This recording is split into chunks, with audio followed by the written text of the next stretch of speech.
right, you're still watching Wake Up Nigeria, and on Book Chat today, we're joined with Temitope Aderibigbe.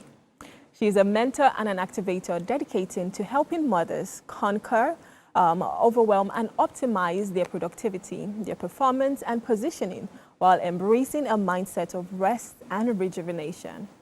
With a passion for supporting moms, she has trained over 500 individuals and reaches 1,000 plus monthly with her message. She created the Mom's Growth Assessment, a tool that helps mothers identify their strengths and areas for growth. Good morning, Temitope. Thank you so much for joining us. Good morning. And congratulations on your book. Thank you. This is so nice. I mean, I've been reading it. I was reading it last night. This is how I slept, honestly, with this book. And it's quite interesting because this is for moms. And like I was speaking to you earlier, it's not just for moms, or it's not just for people who have had kids, even for moms to be. Yeah. Tell us about this book. What was the inspiration to make this book? All right, so it came from my experiences, and for both girls that I had different experiences through pregnancy, combining that with my career and also the other businesses that I run along the way. And there's just this sometimes self-overwhelm that comes along the line. There was a time that I actually even just burnt out, fell, broke my teeth and all. And I just realized that if it was possible to have a handbook that other moms, and like you said, moms-to-be can have to prepare them ahead, such that they don't have to go the route that I did, and they can actually build themselves better. So you have a note, right? And I think this is quite interesting because it's really great that people can have a sense of who you are even before getting into the book. And something that, really caught my attention was I grew up as a young girl with blazing dreams of conquering the world at a young age. Blessed with the fact that I enjoyed swift education, thanks to my parents, I was set up to do great things. After all, I was inducted as a pharmacist at the age of 19. The future was definitely bright. Right? Instructive fact, life happened. So first I was like, what? You're inducted as a pharmacist by 19? Yeah. Wow. So like your life was really going. So at what point did you just say, you know what, I don't think my life is going how I expected? Okay, so that was after I had my first. I was working in a government hospital at the time. You wake up in the morning, go to work, come back, take care of your baby, and then, life was good. And I just felt I could be more. There is actually more. When I was young, I always wanted to be a professor. So I was like, okay. I mean, Dr. Temitope has a ring to it. Exactly. So, yeah, and even then, I think I wanted to be the youngest professor at the time. And then along the line, okay, I did my master's, but after the way the master's went, my project had to do with carrying lab rats up and down, and I'm like, no. I'm not going this route anymore. Yes. So I just felt, okay, if it's not that, there's something more. There's something more that I could actually be and aspire to actually have. And then that's how the quest started. Okay, so there was a part that I read that you even fell into postpartum depression. Yes. And that's something that is not even overemphasized right now, especially in Nigeria. True. And most times, mental health is something that people just shelve away and say, you know what are you talking about? You just had a baby, come on, right? How important is your book for moms to even understand how they're feeling, what their hormones are saying, and if they're ever dealing with postpartum depression, how can they get out of it? How did you get out of it? Okay, so for me, the grace that I had was that my sister is a medical doctor, and then she saw the symptoms. I was always crying. Imagine you just had a baby and you are crying. You should be happy, like, yes, but I was always crying. I was in pain. I wasn't sleeping. I think that was something that was really major. I wasn't sleeping. I wasn't eating. I think the only symptom I didn't have was being suicidal. Yes. And then what helped me was, at least the first thing I did was to get out of the house without the baby. So just having that space, take a walk, breathe. Breathe, exactly, breathe.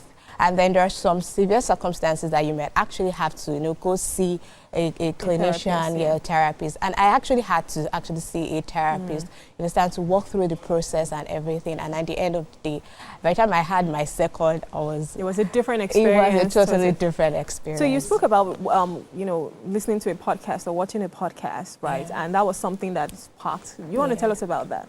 Okay, so it was activation intensive by DK. So basically, it was a daily dose of like about 30 minutes of insight and wisdom, basically telling you about things that you could do, also self-reflection. So there's this thing about reawakening your visions, your desires, your dreams that you have inside of you. And if you really don't take a stop to look through it, you might not actually catch it. And it's one thing to actually come back to that place of your dreams. Another thing is to actually pursue it and run towards it. And also be intentional about it. Because it's sometimes we know what to do, but we don't actually really how to even do it. Exactly. Or the willpower. The willpower is something that is also major. Yeah. And also getting support from mentors, coaches, and all, it also helps. That is beautiful. Okay, so, you have different topics that you went into here. There was choosing you, and obviously that's the first step, like saying, I can do more, I'm made for more. And that's why your book is called More for Mom. So anything you want to achieve, you can definitely have more. Sure. But let's talk about prioritizing relationships. How did, your support system, how did they help you to even get out of the space that you were into this blooming person now? All right, so first I'll start with my husband because he took the fair share of the other side of I can imagine. Because, he'll wake up in the morning, go to work, and I'm like, I'm at home with the baby and all.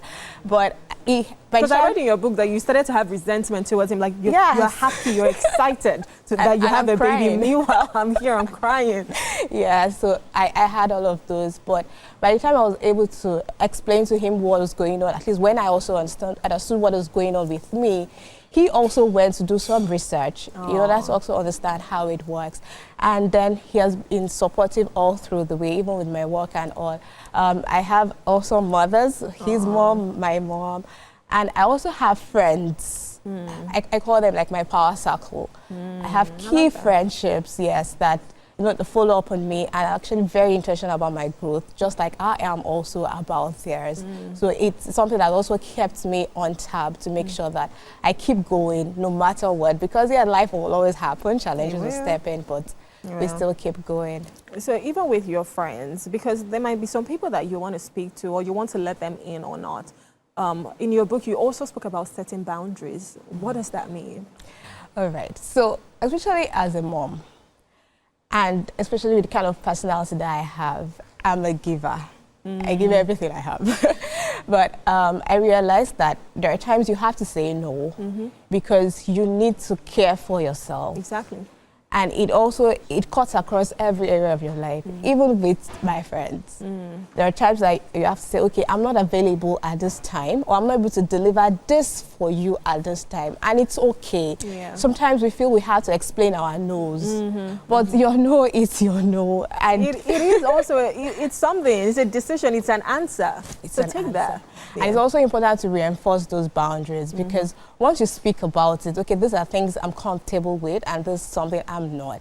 And these are the consequences that would happen if this goes that way. And then you stick with it and it helps you consistently. It's a gradual process. Yeah. But over time, you need to find some form of peace with the way you do your things and the way you take actions with your life. And you're not caught in last-minute rush on the hustle and puzzle, exactly. And I think it's super important to really have those boundaries because, like they say, you cannot pour from an empty cup. So if you don't refill yourself, if you don't replenish yourself for you to be flourishing enough to give others, then what are you doing? So your book, right, there are two copies, or two books actually. There's the More for Moms, and then there's the Mom Evolve. So this is a workbook. What does this do for people who are, so do you have to get both of them together? So the two comes together. Oh, nice. Because you can't do one without the other. In the book, I have practical action points for every decision you have to make as a mom, from choosing yourself to setting boundaries, self-care. And I know that if we're not intentional about setting those goals and desires that we have, there's no way we can run through with it. And there's something beautiful that has always happened with me in my life is anytime I put a pen and paper to write something that I want, it always comes true. So I believe that if moms can actually use that system as well and just journal those things, use it as a means of actually expressing how you can take the wisdom to work for you personally and then use it as a guide to run through it as an accountability system. Yeah, so you end the book like this and saying, reclaiming your power. Mistakes do not define you, they refine you. Every challenge, setback, and limitation you once accepted as truth can now become your stepping stone. And I think that's such a beautiful way to end it. And I hope that everyone gets this. Like I said, it's not just for moms, but moms-to-be, they definitely need to read this book. So congratulations. I know it's your first, publish. Congratulations on that. And I wish you all the best. I cannot wait to read other books that you're going to write. I'm really excited for you and what the journey has in store for you. Thank you so much for coming today. Thank you for having me. All right, we've been speaking with Temitope Aderibigbe, and we've just been looking at her book, More for Moms. We'll go on a short break now. When we return, there's still more on Wake Up Nigeria.